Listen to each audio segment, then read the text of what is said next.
is default PROCREATE brush we're gonna use to create these nice finishing touches at the highlights. But first, we're gonna create a complete portrait painting, starting with a sketch. At least that's how I usually start my process, imagining the shapes, trying to actually understand it as if I could touch it and trying to capture it with lines. My whole process in general is helping myself to create three-dimensional shapes step by step, more of like stage by stage, when one stage is a base for the next one, more complicated one. With each stage, I'm enhancing these shapes with just lighting at first and then colors too, because colors are not just the natural colors of the objects, it can also be used for emphasizing the lighting, the chroma especially. At this point, the reference picture is a 50% of what we need, while other 50 is understanding of lighting and colors. It's hard to create an illusion of three-dimensional shape just by looking at the reference picture. I mean, only if we completely copy it, it can probably work, but if we want it to look simple and stylized but realistic yet, we gotta imagine these shapes. We gotta try to understand the shapes as how it would work with this kind of lighting, with these colors, with these facial features and the shape of a head. We gotta try to come up with the right chiaroscuro and right colors too. And it can be done with any kind of brushes. It can be more or less comfortable with different brushes, but in general, brushes are never a big deal.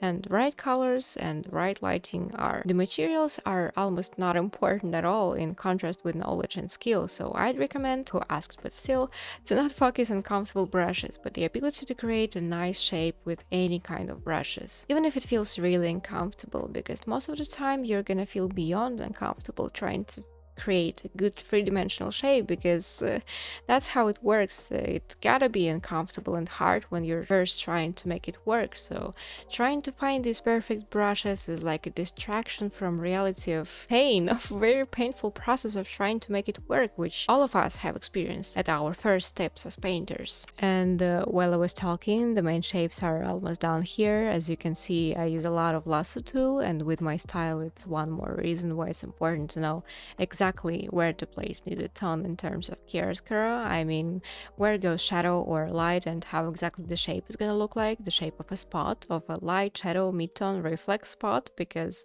that's exactly what I do with lasso tool. I outline the spot of some tone and fill it with needed color. Sometimes with a bit of gradient, so half opaque brush is a good choice here. I start this kind of lasso shaping when the main colors and lighting, the main shape seems to be completed, again as a stage for next more detailed shaping, but it looks completed in general. Lasso shaping helps to give it more precise facial structure, bone structure, the skulls, some folds here and there. It makes it look finished. And after all this has been done, it's time for my favorite and finished touches, as in highlights, with this default PROCREATE brush. There's not much of a point to add this if the shape isn't completed yet. It's just gonna make it all look too shiny, unreasonably shiny.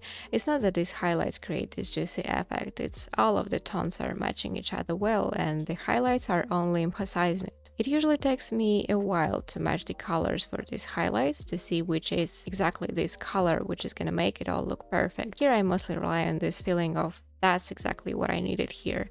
But of course, it's the color theory too, and values especially. It can't be too light. Like in several values lighter than light areas, it should be just one or a couple at most. And with this kind of texture, it's suitable to also add some pronounced details, such as moles or maybe some wrinkles, but not too much, not to take the focus away from the highlights. The highlights are gonna be this one prominent part of the piece. I also added glasses as originally the model have it. I use color dodge layer to add a very opaque layer of lens and some bounced lights and a couple of green strokes just to match the earrings color. I tried different layers for those and decided to stop on add layer. And I don't know guys, I guess I like her more with no glasses, since glasses are this exact detail which takes the focus away from the textured highlights. Let me know in the comments which one you prefer, and I see you in the next video. Bye!